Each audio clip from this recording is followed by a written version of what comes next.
Welcome to news wise. मैं हूं आरिफा नूर। नाज़रीन, प्रोग्राम में आज हम बात करेंगे सबसे पहले कराची के हवाले से। कराची में पिछले दिनों में एक अफसोसनाक वाक़या हुआ। अब तक उसकी गूंज जो है वो सुनाई दे रही है, चाहे सियासत की बात करें या हम अपने टॉक शोज़ का जिक्र करें।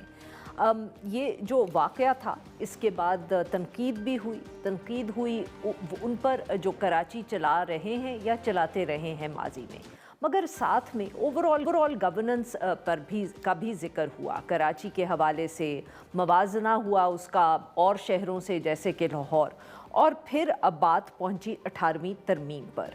18वीं तरमीम जो है, इस पे पिछले दिनों भी ये कहना बहुत ज़रूरी है कि बात तो होती ही रही है, ज़िक्र हो रहा है, कभी सरगोशियों में होता है, कभी कोई पब्लिकली करता है कि 18वीं तरमीम की वजह से कुछ मसले भी पैदा हुए हैं। अब इन मसलों को ठीक कैसे करना है, उसके लिए क्या करना पड़ेगा।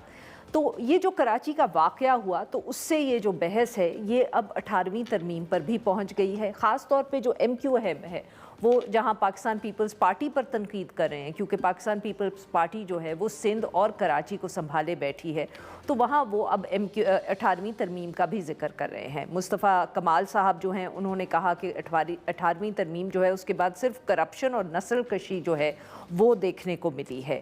जो कन्वीनर हैं MQM के खालिद मकबूल सिद्दीकी साहब, उन्होंने थोड़ा सा इसको वाज़ेह किया और कहा कि रोल बैक नहीं चाहती MQM 18वीं तरमीम का, मगर उन्होंने कहा है कि इसको अब तब्दील करने की कोशिश है। दूसरी तरफ PMLN के भी कुछ वज़रा जो हैं वो 18वीं तरमीम को लेकर काफ़ी तनकीद कर रहे हैं।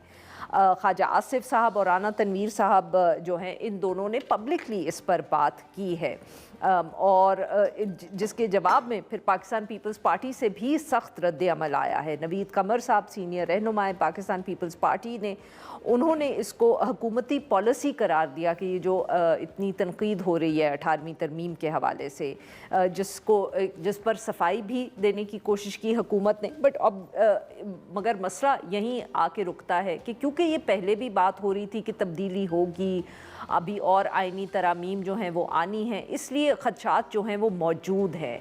और MQM भी जिस किस्म की तनकीद कर रही है या बात कर रही है, उसकी वजह से भी अब लोग सवाल उठा रहे हैं कि क्या वो किसी और के कहने पे तो ये गुफ्तगू नहीं कर रहे, क्योंकि पिछले दिनों में भी जब 26वीं और 27वीं आइनी तरमीम आई थी तो उस वक्त भी जिक्र हो रहा था कि अब आगे भी बात ये चलेगी और भी तरामीम होंगी। ख़ास तौर पे जो 28वीं तरमीम है, जिसको अब सब ही कुछ ना कुछ ये एक्सपेक्ट करें कि वो आने वाले दिनों में सामने आएगी। और 18वीं ये जो 28वीं तरमीम है, माफ़ करिएगा, इस पे ये भी अब बात हो रही है कि इसमें ही ये जो 18वीं तरमीम पे तनकीद हो रही है, इसका कोई हल निकाला जाएगा।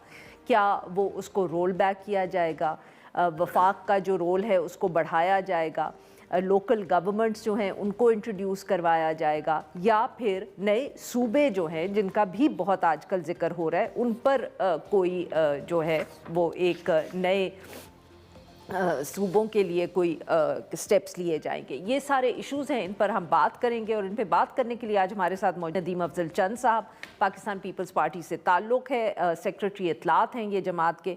मोहम्मद ज़ुबैर साहब हमारे साथ मौजूद हैं, साबिक़ गवर्नर हैं सिंध के, और ऑब्वियसली ये भी कराची को बहुत करीब से देखते रहे हैं, वहीं रहते हैं। और हमें ज्वाइन किया है हैदर अब्बास रिजवी साहब ने, सीनियर रहनुमा हैं MQM Pakistan. Welcome to the show gentleman. चंद साहब, आपसे गुफ्तगू का आगाज़ करेंगे। बहुत तनकीद हो रही है पिछले दिनों में पाकिस्तान पीपल्स पार्टी को लेके, ख़ास तौर पे जो उनकी गवर्नेंस कराची के हवाले से है, और इसी के साथ जुड़ा हुआ अब ये इशू सामने आ रहा है सर कि ये यूं नहीं चल सकता मामला, या लोकल गवर्नमेंट्स 28वीं तरमीम में आएंगी या नए सूबे बनेंगे, बट ये जो जिसको कहते हैं ना स्टेटस को, that is no longer acceptable. ये बात अब सुनने में बहुत आ रही है, और जो कराची को कवरेज मिली है, ये जो गुल प्लाजा का सानिया हुआ, इससे ये बात जो है इसको बहुत, जिसको हम कहते हैं ना हीट या टेम्परेचर्स बढ़े हैं। लेकिन जी, कराची को तो कवरेज हमेशा मिलती है, बाकी पाकिस्तान को शायद बहुत कम मिलती है, कराची को ज़्यादा मिलती है, और बिलखसूस जब पार्टी की हुकूमत होती है उस वक्त ज़्यादा कवरेज मिलती है। इसके पीछे क्या साइंस है ये नहीं मुझे पता, لیکن ایک چیز جو جہاں تک گورننس کے اوپر سوال اٹھانے کا تعلق ہے، یہ تو تمام پولیٹیکل جماعتوں کا حق ہے، ڈیموکریسی ہے، آپ سوال اٹھائیں، جواب میڈیا کا بھی حق ہے اور حکومت کا کام ہے جواب دینا۔ اس میں تو کوئی نہ شکوے والی بات ہے نہ بے عزتی والی بات ہے، یہ میں سمجھتا ہوں حکومت کو گریسفل طریقے سے پیور پارٹی جواب دہ ہے۔ جہاں تک اس ثانیہ کا تعلق ہے، ثانیہ کی بالکل ڈیٹیل انکوائری ہونی چاہیے کہ کیوں ثانیہ ہوا، بلڈنگ کیسے منظور ہوئی، اور جس کی کوتاہی ہے وہ رسپانسیبل، وہ ڈپارٹمنٹس ہوں یا کوئی پولیٹیکل شخصیت ہو، میں سمجھتا ہوں رسپانسبلٹی فکس ہونی چاہیے، اس میں بھی کوئی حرج نہیں۔ لیکن جو جانیں گئی ہیں ان کا جتنا افسوس کیا جائے، لیکن یہ جو حل دیا جا رہا ہے نا کہ وفاق کے حوالے کیا جائے 18ویں ترمیم کی وجہ سے ہوا ہے، اس میں وزن نہیں ہے۔ وزن اس لیے نہیں ہے کہ 18ویں ترمیم سے پہلے صوبے کے کیا حالات تھے بعد میں، اور اب 18ویں ترمیم میں صرف ایک کراچی نہیں ہے، باقی صوبے بھی دیکھ لیں آپ۔ تو جو فنڈز صوبوں کو ملتے ہیں، کیا کلیکشن صوبوں کی زیادہ ہے یا وفاق کی زیادہ ہے؟ بلاول صاحب نے بڑی ڈیٹیل بریفنگ دی ہے اس کے اوپر، اور اگر ٹیکسیشن میں فیلئر وفاق کا ہو رہا ہے تو صوبے کا کیا قصور ہے؟ اور دوسرا پنجاب جو کراچی ہے، صحیح، وہ جس طرح آلریڈی اخباروں میں بھی سوشل میڈیا پہ بھی آ رہا ہے کہ 60% تو پہلے ہی وفاق کے پاس ہے، خواہ کینٹ کی صورت میں ہو یا ڈی ایچ اے کی صورت میں ہو۔ تو اگر آپ ساری ذمہ داری صرف پیپلز پارٹی پہ دیتے ہیں تو میرے خیال ہے یہ مناسب نہیں ہے۔ لیکن اس کے باوجود میں سمجھتا ہوں کہ سوال، کیونکہ حکومت وہاں پیپل پارٹی کی ہے، صوبائی حکومت، اور جو صوبائی محکموں کی کوتاہیاں، خامیاں یا خوبیاں ہیں اس کے ہم ہی ذمہ دار ہیں۔ بالکل ٹھیک۔ زبیر صاحب، if I bring the same question to you، اب جیسے چند صاحب نے کہا کہ جی انکوائری ہونی چاہیے، کوئی اگر افراد جو ہیں ان کی ذمہ داری ہے ان کو سزا بھی ملنی چاہیے، بٹ سر کیا سچ مچ مسئلہ جو ہے وہ انفرادی ذمہ داری یا کوتاہی کا ہے؟ بیکاز اگر بار بار سب یہ کہہ رہے ہیں کہ کراچی میں شہر کا کوئی خیال نہیں رکھا، تو شاید مسئلے سٹرکچرل ہیں، انفرادی کوتاہی کا ایشو نہ ہو۔ بہت سے مسئلے ہیں، لیکن جو اس وقت جو ایشو ہے نا، جو سب سے بڑا ایشو ہے، اور یہ دس از میرے نزدیک اتحاد اور پرابلم، وہ یہ ہے کہ ایک سسٹم ابھی چل رہا ہے، ہمیں بتایا گیا ہے، جو آپ کو بھی پتہ ہے سسٹم چل رہا ہے، سر ایک سسٹم ہے اور ایک سسٹم ہے۔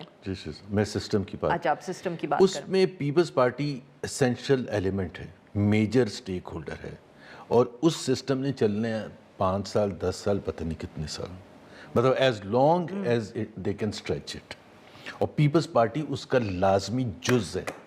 سو وہاں آگ لگے، وہاں گٹر میں بچے گر کے مریں، وہاں روڈیں ٹوٹی ہوئی ہوں، وہاں پانی دستیاب نہ ہو، ٹینکر مافیا کا راج ہو، کوئی چیز چینج نہیں ہوگی۔ یہ میری الفاظ یاد رکھیں، ٹھیک۔ انکوائریاں کر لیں جو میں، Peoples Party is an essential element of this system، But sir, then اور M Q M is also essential element of this system۔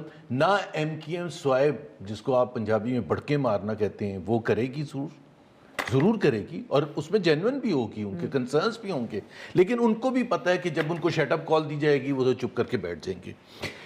26ویں amendment آئے، پاکستان کے عوام کے ساتھ ظلم ہو، 27ویں امینڈمنٹ ہو، لوگوں کو ناحق سزائیں ہوں، کوئی آوازیں نہیں آئیں گی، نہ ایم کیو ایم کی طرف سے نہ پیپلز پارٹی کی طرف سے، because they are part of the system, they are enjoying the perks and privileges, they are the elite.